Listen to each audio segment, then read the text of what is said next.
عورت کی آواز کا پردہ ہے۔ اب دیکھیے کس حد تک نماز میں اس وقت عورتیں بھی شریک ہوتی تھیں، اگرچہ حضور نے فرمایا مردوں کی صف بہترین سب سے آگے والی ہے اور سب سے بری صف سب سے پیچھے ہے، کیونکہ اس کے پیچھے پھر عورتوں کی صف ہوتی تھی، اور عورتوں کے لیے سب سے اچھی صف سب سے پچھلی والی ہے اور سب سے بری سب سے آگے والی ہے۔ سب سے آگے والوں کے سامنے پھر مرد ہوتے تھے، ان کی پشت ہوتی تھی۔ تو اسی طریقے سے اگر غلطی کی ہے تو مرد جو ہے کہے گا سبحان اللہ، امام سے غلطی ہو گئی ہے، مرد کیا کہے گا؟ سبحان اللہ۔ عورت کیا کرے گی؟ اپنے ایک ہاتھ کے پشت پر اپنا ہاتھ مارے گی، اپنی آواز نہیں نکالنی، آواز کا پردہ۔ چھونے کا پردہ یہاں تک ہے کہ حضور نے کبھی کسی عورت سے ہاتھ نہیں ملایا، اور آپ جب بیعت بھی لیتے تھے تو بس زبانی الفاظ کہلوائے اور کہا ٹھیک ہے بیعت ہو گئی، یا ایک کپڑا پکڑا، اس کا ایک سرا اپنے ہاتھ میں دوسرا سرا اس خاتون کے ہاتھ میں، یا ایک تشت کے اندر پانی بھرا، اس میں ایک طرف اس نے انگلیاں ڈال لی اور ایک طرف حضور کی انگلیاں، لیکن مسافر لا اسافر النساء۔ ایک دفعہ ہوا بھی کہ بعض خواتین نے جب بیعت کی ہے تو پھر انہوں نے ہاتھ آگے بڑھایا مسافر کے لیے، حضور نے فرمایا انی لا اسافر النساء، میں عورتوں سے مسافرہ نہیں کرتا۔ اسلام میں پردے کتنے ہوئے؟ پہلا پردہ 4 دیواری، گھروں میں رہو، یہ پہلا پردہ ہے۔ جیسے ڈیفنس لائنز ہوتی ہے نا فوج کی، یہ فرسٹ ڈیفنس لائن، سیکنڈ ہے، تھرڈ ہے، پہلی کو عبور کر کے کوئی آ جائے تو سیکنڈ ہے، سیکنڈ سے گزرے تو پہلا پردہ 4 دیواری، اس میں محرم آئے گا۔ اب دیکھیے اسی پر ہماری تہذیب استوار ہوئی، اسی پر ہمارا آرکیٹیکچر بنا، گھر ایسے بنے کہ مردانہ علیحدہ زنانہ علیحدہ، چھوٹا آدمی ہے تب بھی بیٹھک علیحدہ، بیٹھک باہر سے کھلے گی اور پھر ڈیوڑی سے ہو کر پھر گھر کے اندر جائیں گے، مرد آئیں گے تو یہاں بیٹھیں گے، اندر نہیں جائیں گے، اندر تو صرف وہی جائیں گے جو محرم ہے، ابدی محرم۔ دوسرا پردہ ستر، گھر کے اندر جو محرم آ گئے ہیں ان کے سامنے چہرہ تو کھلے گا، باقی جسم کا کوئی حصہ بھائی بہن کا نہیں دیکھ سکتا، اور باپ بیٹی کا نہیں دیکھ سکتا، بیٹا ماں کا نہیں دیکھ سکتا۔ یہ ستر، عورت پوری کی پوری عورت ہے۔ عورت کہتی ہیں چھپانے کی چیز کو، عورات النساء، عورتوں کی چھپی ہوئی چیزیں جن پر ظاہر نہیں ہوئی، لم یظہروا علی عورات النساء، ابھی تک ہم نے لفظ پڑھایا بھی۔ تیسرا پردہ ہے چہرے کا پردہ، یہ ہے غیر محرموں سے، اور جب کہ گھر سے باہر نکلنا ہو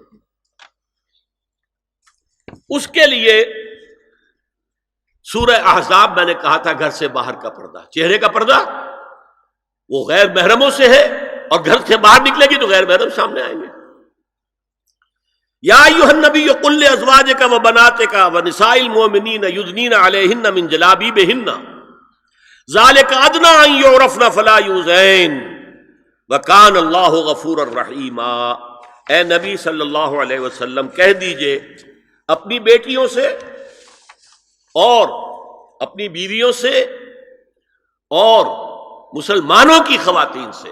اب دیکھیے یہ سورہ احزاب ہی میں ہو رہا ہے، شروع میں یا نساء نبی سے بات چلی، استیزان بھی صرف نبی کے گھر میں داخل نہ ہو اذن کے بغیر، آگے چل کر سورہ احزاب ہی میں عام بھی کر دیا، قل لازواجک وبناتک ونساء المؤمنین، کہہ دیجئے اپنی بیویوں سے، اپنی بیٹیوں سے اور اہل ایمان کی خواتین سے، یدنین علیہن من جلابیبہن، کہ وہ اپنے چہروں کے اوپر اپنی جلباب کو لٹکا لیا کریں،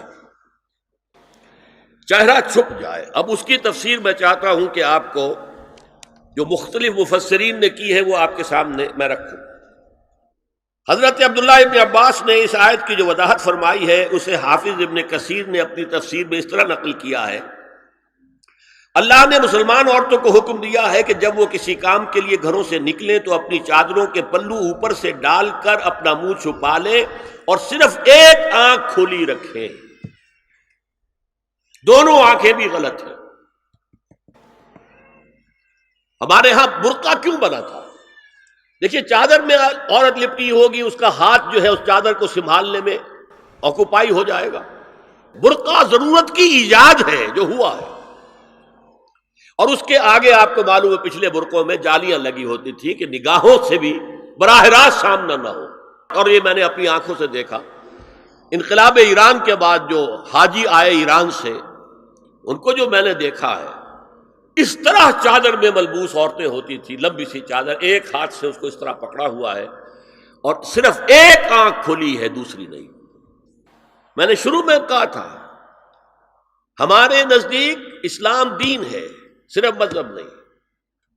اسلام قرآن اور سنت دونوں پر مبنی ہے، صرف قرآن پر نہیں۔ اسی میں ایک اضافہ کیجئے اس بات کا کہ حضور نے کئی حضرات سے یہ کہا، کہیں وہ رشتہ کر رہے تھے، کہ آپ نے ایک نظر دیکھ لیا ہے۔ اب اگر یہ ایک نظر دیکھنا اس کی اتنی اہمیت ہے تو اس کا کیا مطلب ہے؟ اگر تو صورتحال یہ ہوتی کہ ہر وقت چہرہ کھلا ہے، آ رہے جا رہے، تو ایک نظر دیکھنے کی کیا ضرورت ہے؟ وہ تو دیکھا دکھایا ہے۔ زمانہ آیا ہے بے حجابی کا، عام دیدار یار ہوگا۔ سکوت تھا پردہ دار جس کا، وہ راز اب آشکار ہوگا۔ تو ظاہر بات ہے وہاں پردہ ہو گیا تھا، تبھی تو تھا نا کہ ایک نظر دیکھ لو۔ آپ نے پوچھا ایک صحابی سے کہ رشتہ کہاں کیا؟ وہاں کیا ہے۔ تم نے ایک نظر دیکھ لیا ہے؟ اس خاندان کی آنکھوں میں کچھ نقص ہوتا ہے، دیکھ لو، بس ایک نظر دیکھنا ہے، اس کی اجازت۔ تو یہ اجازت ہونا اس کا خود ثبوت ہے کہ عام حالات میں عورت جو ہے وہ دکھائی نہیں دیتی تھی، بلکہ وہ پردے میں رہتی تھی۔ مسلمان جدید تعلیم یافتہ دانشوروں کی منافقت، وہ کہتے ہیں یہ پردہ وردہ سب مولویوں کی ایجاد ہے۔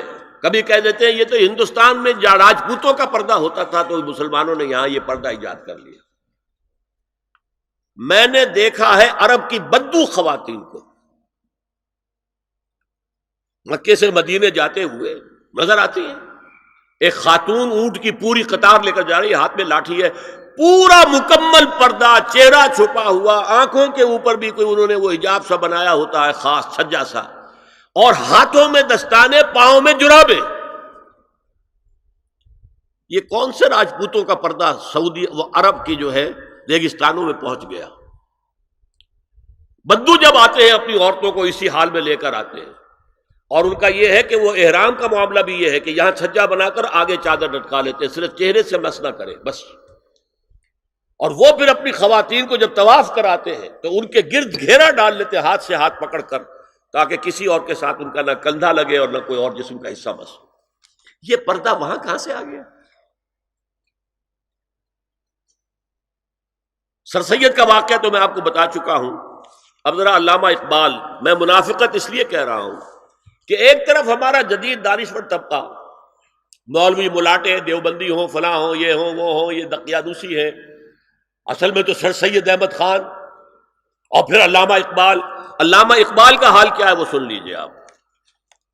انگریز سرکار لارڈ ولنگٹن کے زمانے میں علامہ اقبال کو اپنا گورنر بنا کر جنوبی افریقہ بھیجنا چاہتے تھی۔ من جملہ دیگر شرائط کے ایک شرط یہ بھی تھی کہ تمام سرکاری تقریبات میں بیگم اقبال ان کے ہمراہ ہوں گی۔ علامہ اقبال نے یہ کہہ کر اس پیشکش کو ٹھکرا دیا، بے شک میں گناہگار مسلمان ہوں اور اعمال کے اعتبار سے مجھ سے بہت سی کوتاہیاں سرزد ہوتی ہیں، تاہم میں اتنا بے غیرت نہیں ہوں کہ محض ایک سرکاری عہدے کی خاطر اپنی بیوی کو بے پردہ کر دوں۔ هي الحلقات تحفظني بآيات من القرآن، هي الحلقات تملأني بحب المصطفى العدنان، هي الحلقات تحفظني